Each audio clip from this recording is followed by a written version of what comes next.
Greetings, it is Colin Clapp again, coming at you from Hoi An in Vietnam.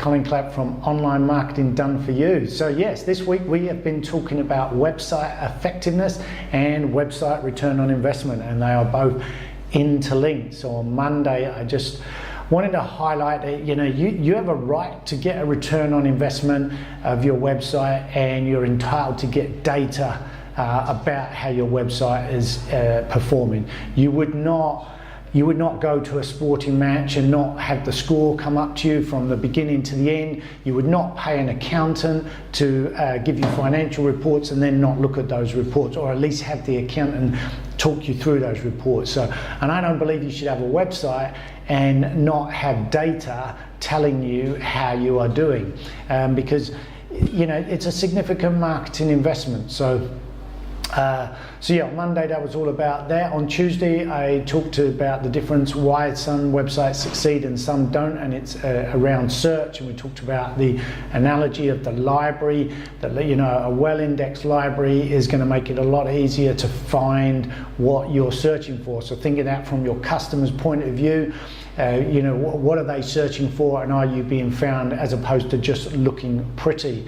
So I'm going to continue with that theme today, because it's still around why some succeed and some don't, but the difference is we're just going to take a slightly different angle to try and explain why some websites win and some don't. So if this is making sense to you, or people who are frustrated by their website and not getting a return on investment, please be sure to share these videos.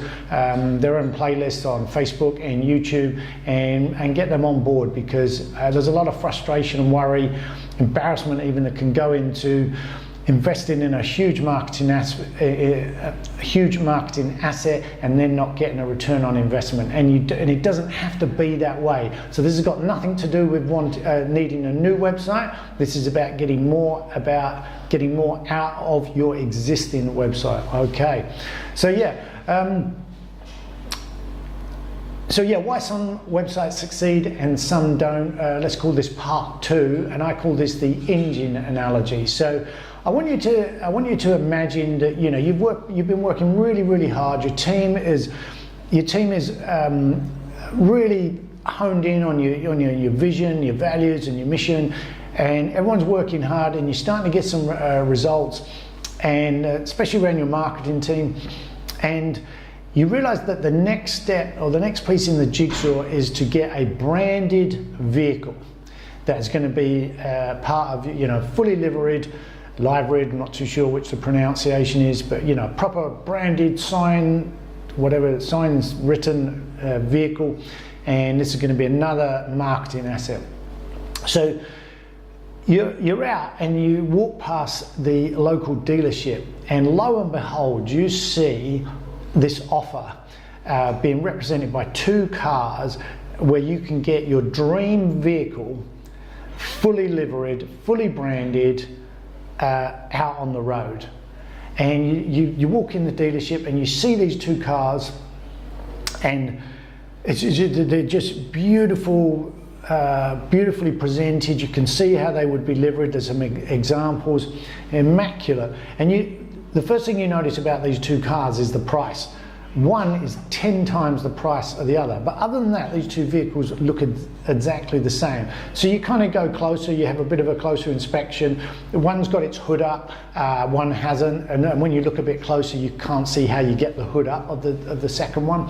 And then when you sit inside, and the decor and the plushness is amazing. It feels fantastic, it looks fantastic, but you notice in the first one that the dashboard says that it can reach a really high speed, and then in the second one you notice there's no dashboard, and that kind of confuses you, but you don't think too much of it. Anyway, you're sort of just looking at these 2 beautiful cars when one of your competitors walks into the showroom and takes the first car for a test drive. And just now you're sort of caught off guard, but you're really curious, to see what his reaction is when he comes back. So you wait around, and when he comes back, you're gobsmacked that he just drops the money there and then, and the dealership says, we will, this will be delivered to you the next day. Fully delivered the next day. And so over the next week, you're walking around town and you keep seeing this car go past, fully liveried, branded, dragging, pulling people to your competitor, okay? And in fact, after a while, you spot that some of your customers are going there. So by now you're like, well, this is ridiculous. Your team's pushing really hard to get new customers, and this guy's just pulling them in left, right, and centre.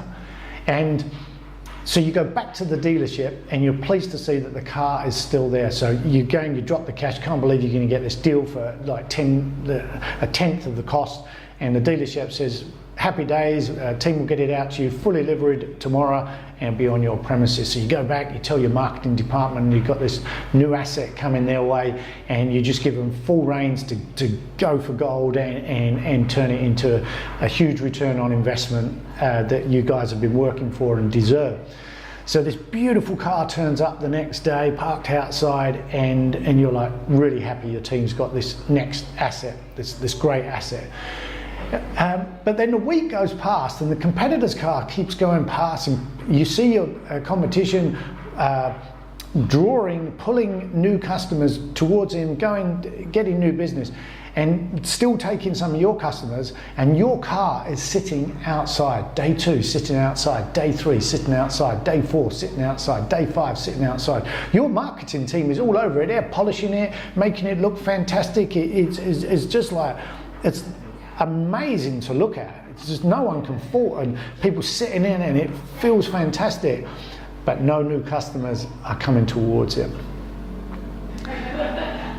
So you investigate further, and what it turns out is the reason that you can't open the hood is you've got a dud.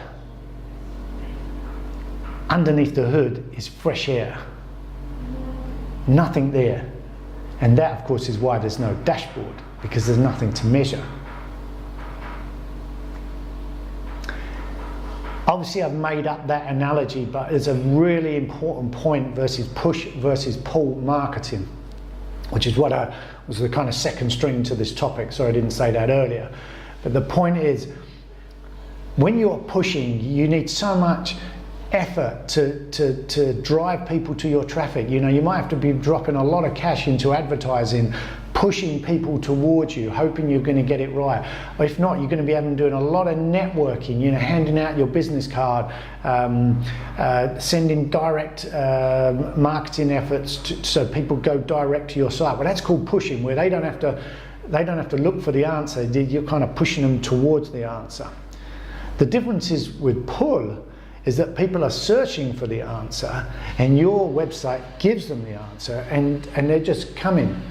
So the difference between the two vehicles is that the first one, with the engine and the dashboard, is fully engineered and optimized to get potential customers and existing customers to come back and visit your premises, your place of work, or in this case, your website. Whereas the great looking one with no engine under the hood, that's got nothing going for it, it's got no depth. We talked about this yesterday. It's like the library with totally unorganized books. If there's no engine in there, let alone an optimized one, then the car is just going to stay there. It's going to look great. That's your great looking website, but no one knows about it. And that's why you languish on page 2, page 3, page 4, page 5, and don't get found. So I'm going to keep it really short and simple today. That's push versus pull marketing. When you're pushing, you've got to be doing a lot of networking or driving a lot, spending a lot of cash on advertising dollars to push people towards what you want them to see and hear. Whereas when it's pull, they're searching for those answers, and they're potentially getting them because the engine is optimized to be all around. The robots are trundling all around the world, getting the information on your website and going, all these questions that are being asked out there in the internet world are being answered, and they should come to you. That's it.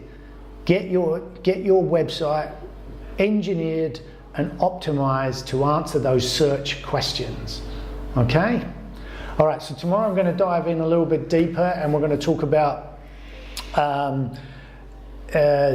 you can't manage what you can't measure. It's an old quote. So we're going to dive in a little bit deeper about this free data that you have access to. Okay, so remember I talked about on Monday, the data telling you how well you're doing and whether it is optimized or whether it's not optimized is freely available, okay? And your website developer, I challenge you, go to your website developer, ask them to send you a weekly, monthly website data report, and let me know how you get on. Do they send you one? Because it's data that you can get, and there's no reason why you can't get this on a weekly basis. You don't have to fully understand it, but it's that scoreboard. You know, would you go to the match and not let the score be seen? You wouldn't stand for that. You complain, you know, and you complain if your accountant didn't give you a report if you paid for it. So you put a lot of time and effort, staff hours, man hours, project management, and not to mention the hundreds, thousands of dollars that you've put into making this website a huge marketing asset. You deserve a return on investment, and some numbers should be telling you whether you're getting one, and we'll dive in deeper on that tomorrow. So, okay, so Colin Clapp, online marketing done for you.